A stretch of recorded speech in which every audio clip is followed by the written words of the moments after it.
কোরআনে যদি আপনি অসুস্থতার কথা খুঁজতে যান, সর্বপ্রথম যেই নবীর নাম আসবে, কঠিন রোগে যিনি আক্রান্ত হয়েছিলেন, অসুস্থতার ব্যাপারে কোরআন খুঁজতে চাইলে সর্বপ্রথম যেই নবীর নাম আসবে, ওনার নাম হযরত আইয়ুব আলাইহিস সালাম।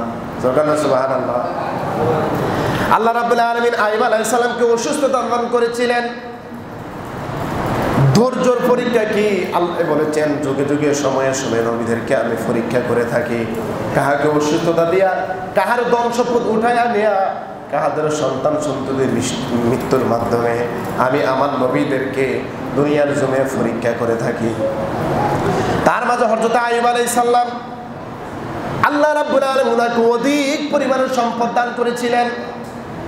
অনেক বড়, অনেক ধনী ধনাত্ম মানুষ ছিলেন নবী আইয়ুব আলাইহিস সালাম। কোন কিতাবের মাঝে 12 জন স্ত্রী রয়েছিল, 12 জন ওয়াইফ ছিল, অধিক পরিমাণের সন্তান ছিল। সুবহানাল্লাহ। ওনার 12 জন ওয়াইফ ছিল, অধিক পরিমাণের সম্পদ ছিল, অনেক সন্তান সন্ততি ওনার ছিল। কিন্তু আল্লাহর পরীক্ষার জালের মাঝে উনি পড়ে গেলেন।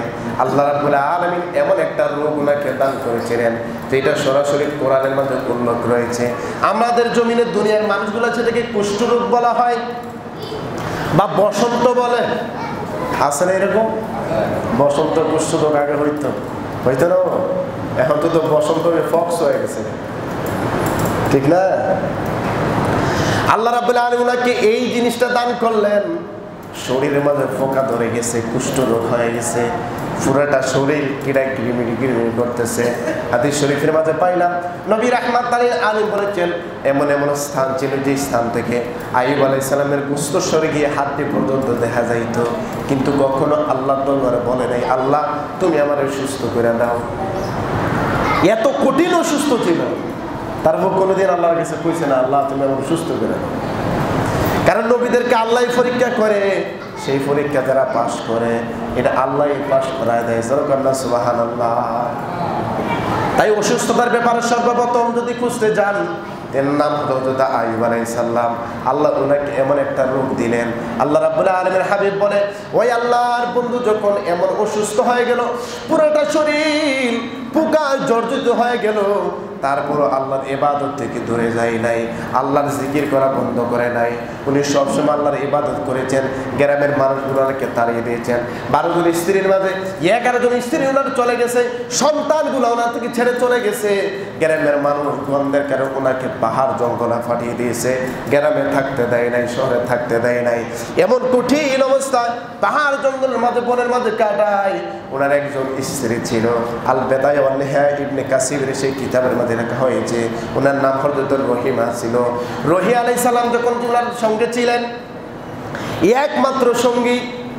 এর পূর্বে ওনার 2 জন ভাই ছিলেন, 2 জন সঙ্গী ছিলেন।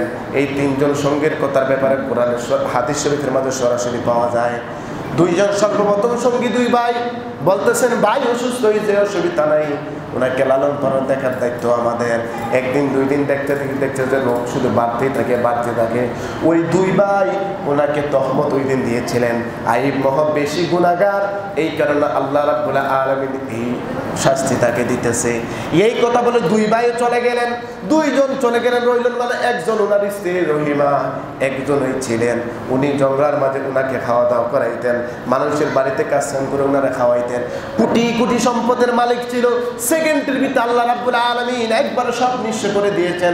এত সন্তান ছিল, সব সন্তান সরে গিয়েছে। উনি একবারে অসহায় পড়ে গেলেন। এই অসহায়ের পাশে যিনি ছিল, ওনার নাম হলো রহিম আলাইহিস সালাম। সুবহানাল্লাহ। একজনই ছিল, দীর্ঘদিন অসুস্থ, পোকায় খাইতে জিহ্বা পর্যন্ত চলে গেছে। হৃৎপিণ্ড আর জিহ্বা 2টা স্থানে রয়েছে। যখন জিহ্বার মাঝে পোকায় কামড় দেয়, জিহ্বার মাঝে যখন পোকায় কামড় দেয়, আয়াত বলতেছে, আল্লাহ যে জিহ্বা দিয়া তোমার জিকির করি, যে জিহ্বা দিয়া তোমাকে আমি ডাকি, এতদিন আমার পুরাটা শরীর তুমি পোকাতে খাওয়াইছো, একটা বারও তোমার কাছে আমি চাইলে যে আমার সুস্থ করে দাও, এটা তোমার পরীক্ষা আমি জানি। তবে যে জিহ্বা দিয়ে আমি তোমার জিকির করি, আল্লাহ একটা জিনিসে তোমার কাছে চাই, আমার এই জিহ্বাটাকে তুমি হেফাজত করো। জোরে বলেন সুবহানাল্লাহ। এর মুসলমান এত কঠিন অসুস্থ ছিল, তারপরও আল্লাহর জিকিরে বাদ দেয় নাই। জিহ্বাটার মাঝে যখন পোকায় কামড় দেয়, উনি আল্লাহকে বলে, আল্লাহ একটা জিনিসে হেফাজত করে, হে রইলে জিহ্বা। জোরে বলুন সুবহানাল্লাহ। রহিমা কোন এক গ্রামে খাবারের জন্য গেছে, হঠাৎ করে উনি সুস্থতা অবলম্বন করতেছে। উনি হাজতে গেলেন, হাজতে আসার পরে আল্লাহ রাব্বুল আলামিন ওহী নাজিল করলেন, ও আয়ুব, আয়ুব, তুমি যে জিহ্বা দিয়ে আমার জিকির করো, তোমার জিহ্বাটাকে তো আমি আল্লাহ হেফাজত করতে হবে।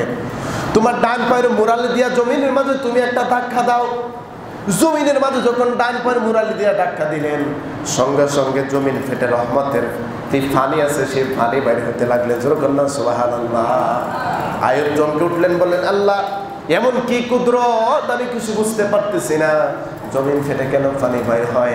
আল্লাহ বলে, আয়ুব এতদিন পর্যন্ত কষ্ট করছো, তোমাকে আমি পরীক্ষা দিয়েছি, এত কঠিন পরীক্ষার মধ্যে তুমি পাশ করে ফেলেছো, এই পানি তুমি পান করো আর গোসল করো, আমি আল্লাহ রাব্বুল আলামিন তোমাকে পরিপূর্ণ সেবা দান করবো। জোরে বলুন সুবহানাল্লাহ। এত কঠিন কষ্টের মধ্যে ছিল, অসুস্থতার মধ্যে ছিল, তারপর আল্লাহর জিকির বাদ দেয়। কিছু পানি দিয়ে গোসল করলেন, আর কিছু পানি দিয়ে উনি পান করলেন।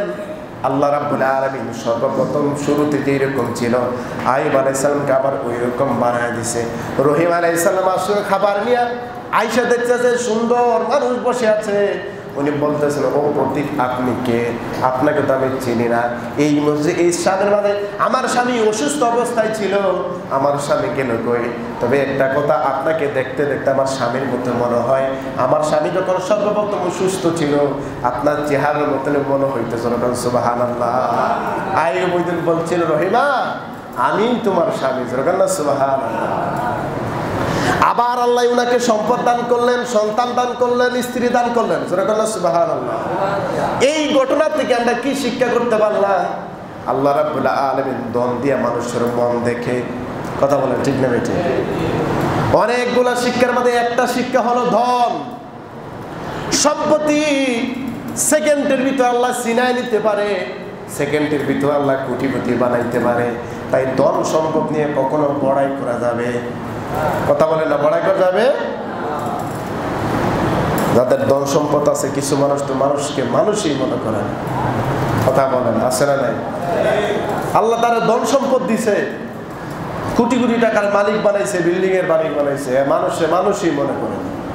কথা বলেন ঠিক না বেঠিক? মানুষ। আর গরিবের কথা তো বাদ দিলাম।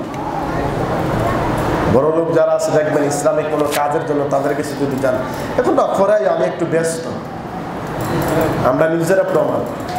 মাদ্রাসার কোনো কাজে যদি আপনি যান, সরাসরি বলে হুজুর পরে আইয়েন, এখন ব্যস্ত। তবে ওই কাজটা তার হুজুরের না, এটা আল্লাহ রাসূলের কাজ। কথা বলে ঠিক না বেঠিক? আইয়ুব আলাইহিস সালাম এত সম্পদ ছিল, সব ছিনায় নিছে।